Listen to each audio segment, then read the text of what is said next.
The Tent City sex offender encampment near Hialeah was dismantled in early May. Photo by Isabella Gomes. In 2009, California artist Scott Gardner made the Sex Offender Shuffle, a viral video parodying Miami-Dade's treatment of sex offenders, with a catchy beat and 80s-style cinematography. The 4-minute spoof of the 1985 Chicago Bears Super Bowl Shuffle mocked the way sex offenders are shuffled from one location to another under the guise of public safety. 9 years later, the Sex Offender Shuffle is playing out in real life in Miami-Dade.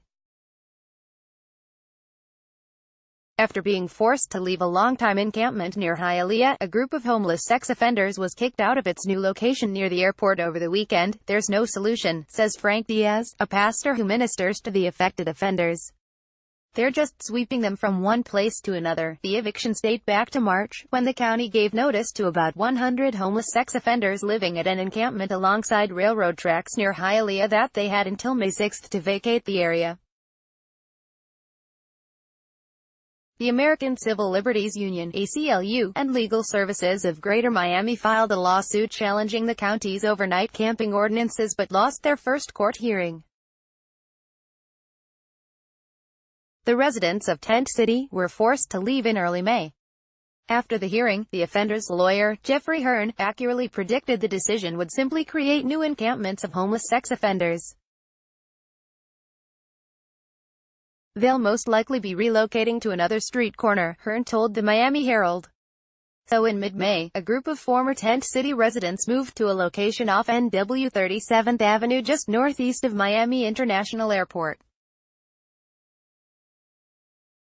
But last weekend, Diaz says, police stationed themselves in the area and informed the offenders they couldn't stay there either. When I ask the offenders where they're going, they say, "We don't know," Diaz tells New Times.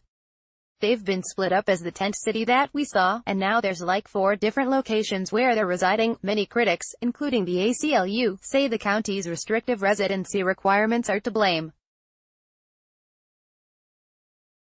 The Lauren Book Child Safety Ordinance, championed by Florida Sen. Lauren Book's father, homeless trust chair and mega lobbyist Ron Book, prevents child sex offenders from living within 2,500 feet of places where children congregate, such as schools and parks. The rule is far more restrictive than the more standard statewide law requiring them to live 1,000 feet away. In a contentious interview earlier this month with CBS's Jim DeFeed, Ron Book shifted the blame to the offenders by arguing they shouldn't be homeless. He told DeFeed they need to work to find places to live. Book later added he'd be happy to encourage life imprisonment for child sex offenders as an alternative to the current housing debacle. Until a long-term solution is found, Tent City residents will continue to do the sex offender shuffle. They're in that limbo, and they keep being brushed away, Diaz says. I'm not condoning their crimes, but we're humans. We've got to have a little bit of compassion. Let's find a place and put them in housing so they can have some kind of hope to return to society.